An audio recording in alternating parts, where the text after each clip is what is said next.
Hi, welcome to the first IA video. This is just an introduction to the IA and thinking about how you can formulate a research question. Okay, so the internal assessment is an original piece of work that you have to formulate and investigate yourself. So ideally, you need to think of a project that has some sort of personal interest to you that you're actually interested in for some reason. So it could be to do with a hobby or where you live, something along those lines. We'll have a look at ideas a little bit later. The internal assessment is worth 20% of your overall IB grade, whether you're SL or HL, and there isn't a difference between the SL and HL IA. They're just both the same. It has to be 6 to 12 pages long. All work needs to be referenced, and we will think about that more a little bit later. And you need to use an accepted form of referencing, but you should have already done this for any other IAs that you've done or your extended essay. It should take 10 hours of teaching, including the time to collect your data. So the way that we generally do it is we provide 10 hours of class time in which you can collect data or work on the IA, and the rest has to be done in your own time. Okay, there are 5 sections.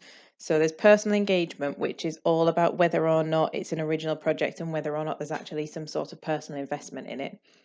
Exploration is research question variables, method, and safety issues. Analysis is the presentation of your raw data and process data. It's your data processing with a statistical test and a graph or graphs. Evaluation is just your conclusion, the strengths of the investigation, limitations, improvements, and how you could extend the investigation. And then communication is things like key terminology, scientific conventions, the way it's formatted, and references.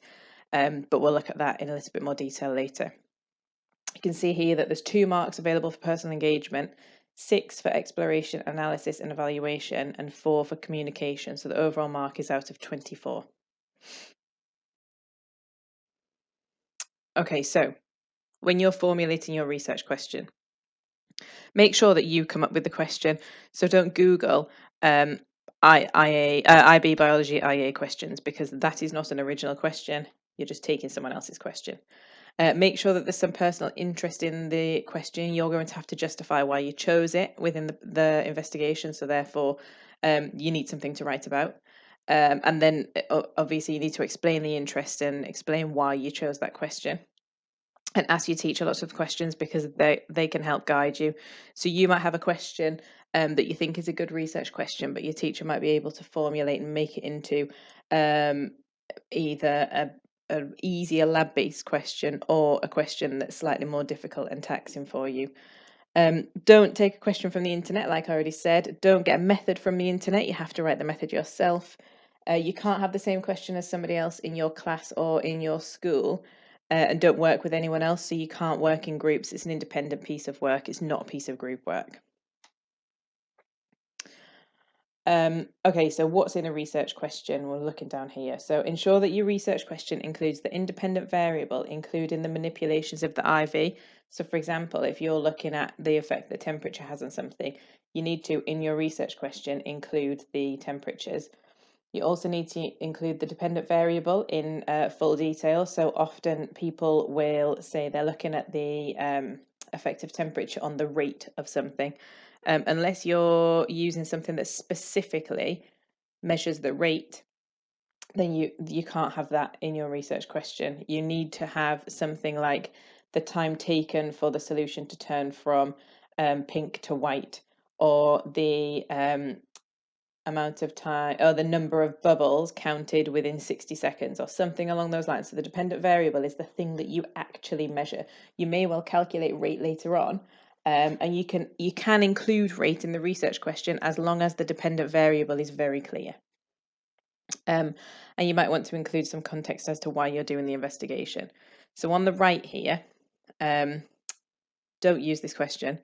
However, a good versus a bad question. A bad question might be, which type of date is the best to break a fast during Ramadan?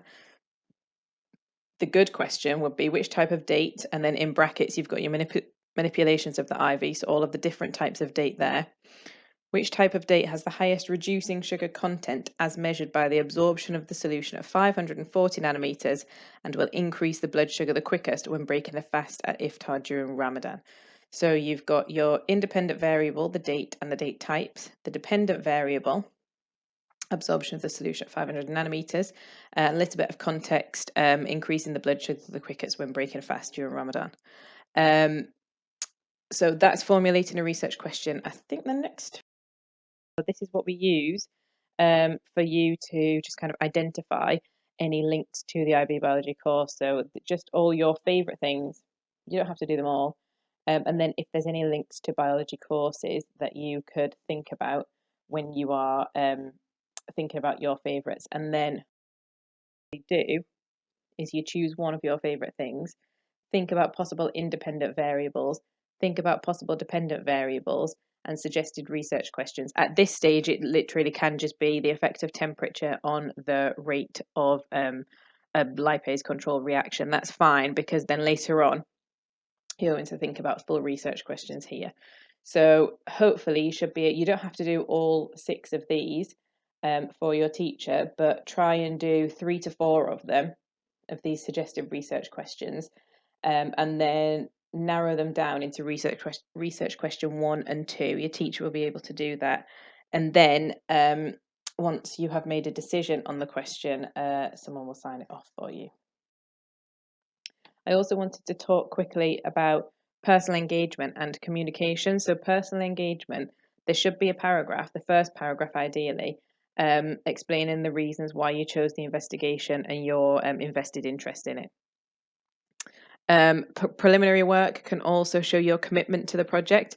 So if you've done preliminary work in order to help you design your method, that shows that you are actually really interested in it and want to produce a really good method, which leads on to the fact that the method should be original. So you can't just find a potatoes and osmosis experiment from the internet and use that method. A, because it's a really boring investigation. B, because everyone's done it before. And C, you haven't thought of that yourself. And then finally, communication. You need to fully reference all of your work and include a bibliography. For everything within the bibliography, they all should be cited within the main body of the text.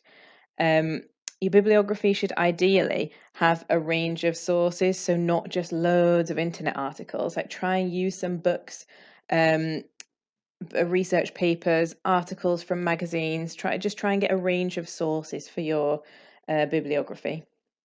You need to make sure that you use standard scientific terminology and conventions. Tables and graphs should include all of the relevant elements. So, for example, tables, you can't just have a table heading as time. It needs to be time taken for the solution to turn from pink to colourless in seconds. Graphs obviously need labelled axes, need units, uncertainties, trend lines, all of the usual things that you would have on a graph. And then you need to ensure that the report is 6 to 12 pages long. Any shorter or any longer, and you'll be penalised within your communication. Your communication marks. You don't need a title page and a contents page. Lots of students seem to like to pad it out with a title page and contents page, but you won't get any marks for it. And you need to make sure that you write in the third person. So no, I did this, I did that. For the personal engagement, you can. However, the rest of it doesn't want to be in the third person. And that's it for the introduction to the IA.